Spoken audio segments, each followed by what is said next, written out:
नमस्कार, हम प्रतिमा चौधरी। दोपहर 3 बजे के भोजपुरी समाचार में स्वागत बा। सबसे पहले प्रमुख समाचार। सभामुख सापकोटा द्वारा आज प्रतिनिधि सभा के प्रमुख दल के शीर्ष नेता संगे छलफल हो रहल। प्रधानमंत्री ओली सहभागी नैखन भइल।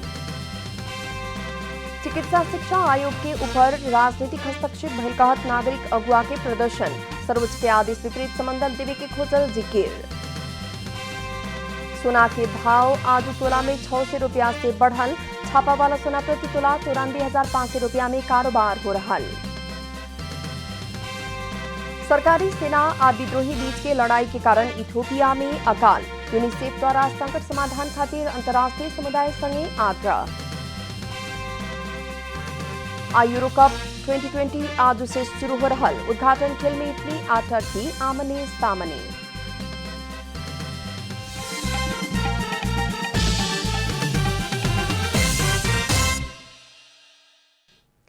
आप पूरा समाचार। सभामुख अग्नि प्रसाद सापकोटा द्वारा आह्वान कल गई आज के प्रतिनिधि सभा में प्रतिनिधित्व करे वाला दल के शीर्ष नेता सबके बैठक अभी जारी बाटे। बैठक संघीय संसद भवन नया बानेश्वर में हो रहा बा। आज के बैठक में समसामयिक विषय में छलफल होखे के बतावल गेल बा। राजनीतिक दल के प्रमुख आ पूर्व प्रधानमंत्री सबके छलफल में बुलावल गेल बा। बैठक में सहभागिता खातिर प्रधानमंत्री केपी शर्मा ओली के भी पत्राचार कल गेल रहे, लेकिन उहाँ के आज के बैठक में उपस्थित नैखन भइल।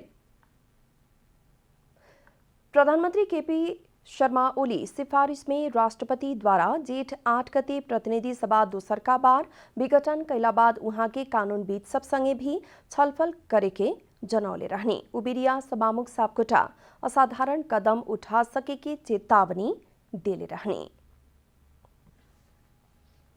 सर्वोच्च के आदेश के विपरीत सरकार द्वारा मेडिकल कॉलेज सबके संबंधन देवे के तैयारी कैल कहत प्रधानमंत्री के सरकारी निवास बालुआटार के आगे प्रदर्शन कैल गेल बा। बृहत नागरिक आंदोलन में सहभागी नागरिक अगुवा सब प्रदर्शन कैले बानी। प्रदर्शन में संजीव उप्रेती, नारायण वाग्ले, संजीव खगेन्द्र संग्रौला लगायत के लोग सहभागी रहने। चिकित्सा शिक्षा आयोग के ऊपर राजनीतिक हस्तक्षेप कैल कहत उ लोग से विरोध जनावल गेल बा। स्वास्थ्य सेवा ह, व्यापार ना ह, सरकार सेवक ह, मालिक ना ह। निजी अस्पताल खोलेला प्रधानमंत्री खटे के, सरकारी अस्पताल से बीमार के भगावे के लगायत के नारा लिखाइल प्ले कार्ड उ लोग से बोकल गेल रहे। प्रदर्शनकारी के प्रहरी नियंत्रण में लेले बा। गंगा दशहरा मेला आज से शुरू भइल बा। ज्येष्ठ शुक्ल प्रतिपदा से दशमी के दिन तक बागमती लगायत देश भर के विभिन्न तीर्थ में लागे वाला गंगा दशहरा मेला लागेला। बागमती आज शैलमती के संगम में गंगा दशहरा स्नान करके भगवान शैलमतीश्वर के दर्शन कैला पर पाप मोचन होके मुक्ति प्राप्त होके के धार्मिक विश्वास बाटे। 10 किस्म के पाप हरण करेला ज्येष्ठ शुक्ल दशमी के दिन स्वर्ग से पृथ्वी में भागीरथी से गंगा अवतरण करावल याद में देश भर के नदी में दशहरा स्नान कैल जाला।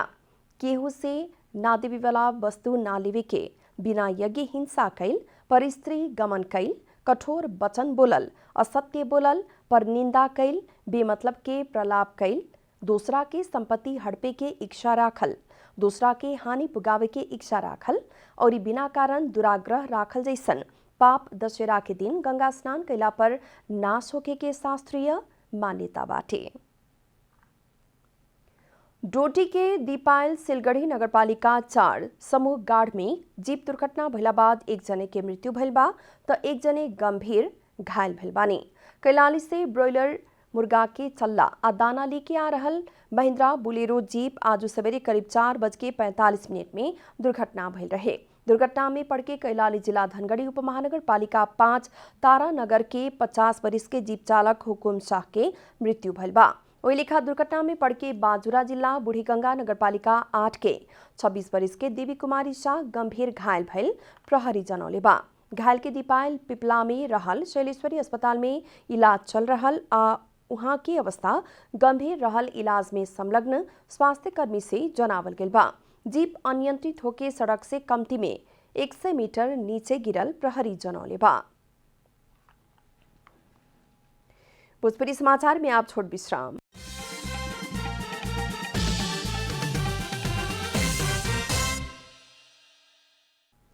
भोजपुरी समाचार में अब बाकी समाचार।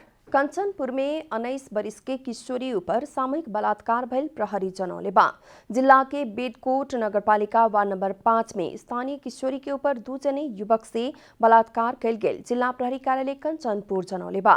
बलात्कार कैल आरोप लागल बेडकोट नगरपालिका 6 के अंदाजे 23 बरिस के धन बहादुर बिक के पकड़ल गई प्रहरी नायब उपरीक्षक अमर बहादुर थापा जानकारी दिले बानी।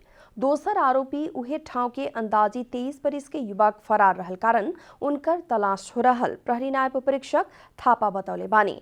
रात के करीब 9 बजे और सामूहिक बलात्कार कैल खबर अइला बाद जिला प्रहरी कार्यालय से खटल टोली आरोपी मध्य के बिका के सुख के सबेरे पकड़ ले रहे। युवती के राती स्वास्थ्य परीक्षण कल गेल बाद रिपोर्ट आबे के बाकी रहल प्रहरी नायब उपरीक्षक थापा बतौले बानी। जंगल में दोनों जने मदिरा सेवन करा के अपना ऊपर बलात्कार कैल युवती बतौले बाड़ी। बांके में कोरोना से थप 3 जने के मृत्यु भइल बा। दांग घोराही उपमहानगर पालिका वार्ड नंबर 7 के 42 बरिस के महिला के कोहलपुर मेडिकल कॉलेज में मृत्यु भइल बा। जेठ 10 गते भरना भइल उनकर 11 गते पीसीआर कैल गेल रहे। दांग राजपुर गांव पालिका वार्ड नंबर 1 के 77 बरिस के पुरुष के भीरी अस्पताल में मृत्यु भइल बा। जेठ 22 गते पीसीआर कैल उहाँ के 23 गते भरना करावल गेल रहे। बांके खजुरा गांव पालिका वार्ड नंबर 3 के 80 बरिस के पुरुष के भेरी में मृत्यु भइल बा। एकरा साथे बांके में कोरोना से 3 से 6 जने आ बाहरी जिला से यहाँ आके इलाज करावे अइला बाद 3 से 30 जने के मृत्यु भइल बा।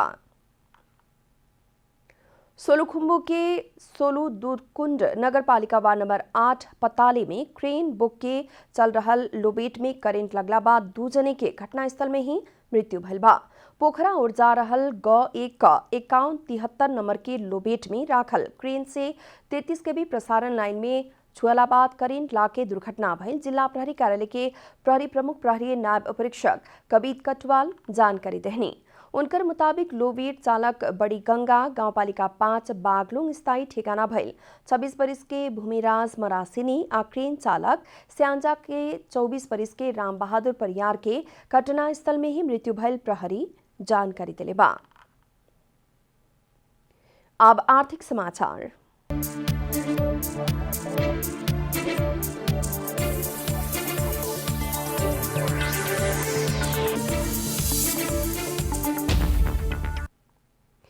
आज सोना के भाव तोला में 600 रुपया से बढ़ल बा। आज छापा वाला सोना प्रति तोला 94,500 रुपया रहल नेपाल सुन चांदी व्यवसायी महासंघ जनौले बा।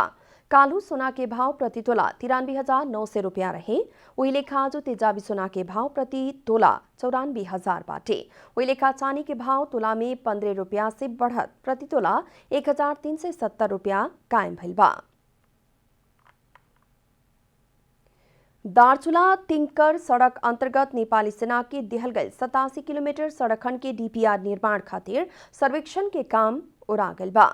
ब्यास गांव पालिका 2 के कोठे धार से नेपाल चीन सीमा स्तंभ तक के डीपीआर खातिर सर्वेक्षण के काम उड़ाइल ह।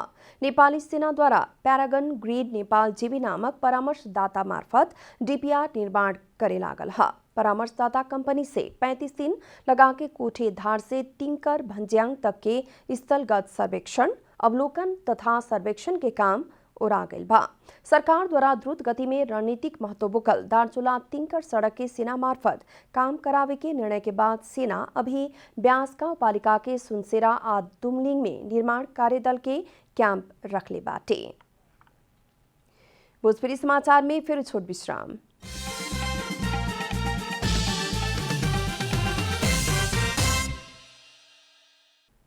अंत में प्रमुख समाचार फिर एक बेर।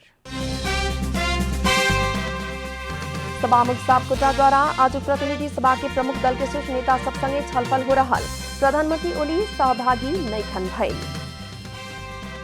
चिकित्सा शिक्षा आयोग के ऊपर राजनीतिक हस्तक्षेप भइल कहत नागरिक अगुवा के प्रदर्शन। सर्वोच्च के आदेश विपरीत समंदन देवी के खोजल जिकिर। सोना के भाव आज तोला में 600 रुपया से बढ़ल।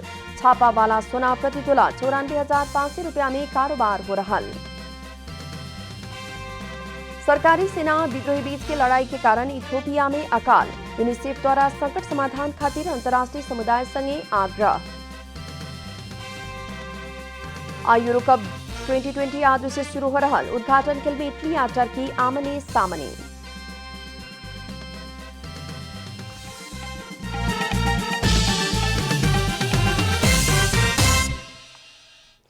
भोजपुरी समाचार अभी खातिर इतना ही। जनता द्वारा जनता खातिर प्रसारित जनता टेलीविजन के कार्यक्रम सब यूट्यूब, ट्विटर, फेसबुक का हमने के वेबसाइट जनतासमाचार.com में भी पढ़ आ देख सकता नहीं। लोग सूचना में अपने के सहभागिता, समय में समाचार, हमनी के प्रतिबद्धता। नमस्कार।